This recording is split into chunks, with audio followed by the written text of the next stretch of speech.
Je voudrais vraiment vous remercier tout un chacun de nous pour notre engagement, notre disponibilité à vraiment faire progresser les droits des personnes handicapées, des enfants handicapés. Ces hommes et femmes se sont réunis à la faveur des Assises de Cotonou ce vendredi 8 décembre 2023 au siège de la Fédération des associations des personnes handicapées du Bénin. C'est l'heure du bilan pour la Fédération des associations des personnes handicapées du Bénin et les organisations de la société civile engagées dans l'éducation inclusive. L'objectif est de faire l'évaluation annuelle du plan d'action commun au titre de l'année 2023. C'était donc l'occasion pour faire le point des réalisations des différents groupes thématiques du consortium. Nous nous sommes mobilisés ce matin pour faire le point de nos efforts consentis pour l'année 2023. Et comme à l'accoutumée, nous aurons à ébaucher le plan de 2024, ce qui nous aidera à mieux contribuer davantage à la promotion de l'éducation inclusive au Bénin. Pour chaque groupe thématique, nous avons 8 groupes thématiques et nous sommes tous OSC engagés avec les PTF d'habitude que nous connaissons. Il y a CIPRE Bénin, il y a Handicap International et aussi nous souhaitons qu'il y ait d'autres PTF qui puissent accompagner notre consortium en 2024. Chaque groupe thématique à tour de rôle a fait le bilan de ses actions et exposé les difficultés rencontrées sans occulter les perspectives durant l'année 2024. On a pu se rencontrer, discuter et voir que les décrets d'application ont tenu compte, parce qu'il y a eu le quota, les facilités pour les entreprises qui auront à recruter des personnes handicapées. Donc on est en train de voir pour plutôt travailler plus sur la formation professionnelle.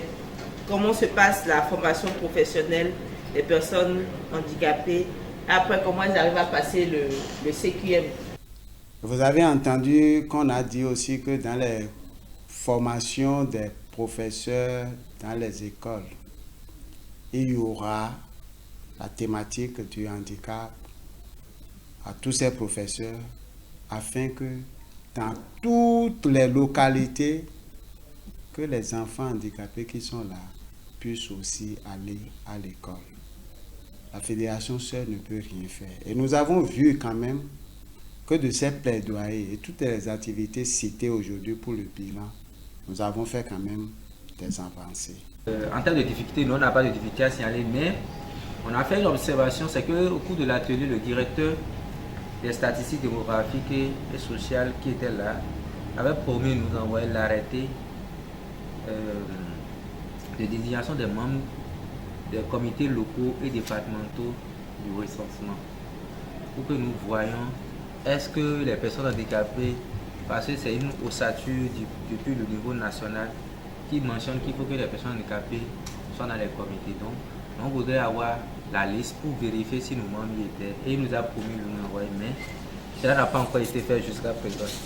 Les membres du consortium se réjouissent par ailleurs de la bonne exécution des actions contenues dans le plan commun au titre de l'année 2023. Ils espèrent plus d'accompagnement de la part des autorités béninoises pour une éducation inclusive au Bénin. Aujourd'hui, à travers cette rencontre bilan, nous avons constaté que très mieux par rapport à 2022, tous les groupes thématiques, les 8 ont fonctionné, ont travaillé sur les différentes thématiques, pistes de plaidoyer que nous avons inscrites dans notre plan d'action commun envers les différents ministères sectoriels, le MAMP, le MAS et un peu vers le ministère de la Justice pour la promotion de l'éducation inclusive au Bénin. Et suite à ce constat, nous nous encourageons vivement à mener encore plus d'efforts pour atteindre notre objectif commun qu'est de voir l'enfant handicapé à l'école, l'enfant handicapé en société, mieux vivre en société dans une inclusivité totale comme nous le souhaitons. Et par rapport à notre taux d'exécution, nous pouvons gaillardement dire que nous avons dépassé 90% puisque presque toutes les activités prévues ont été réalisées. Les actions de plaidoyer en faveur des personnes handicapées au Bénin vont se poursuivre. C'est l'un des engagements pris par ces acteurs de la société civile au prochain défi donc.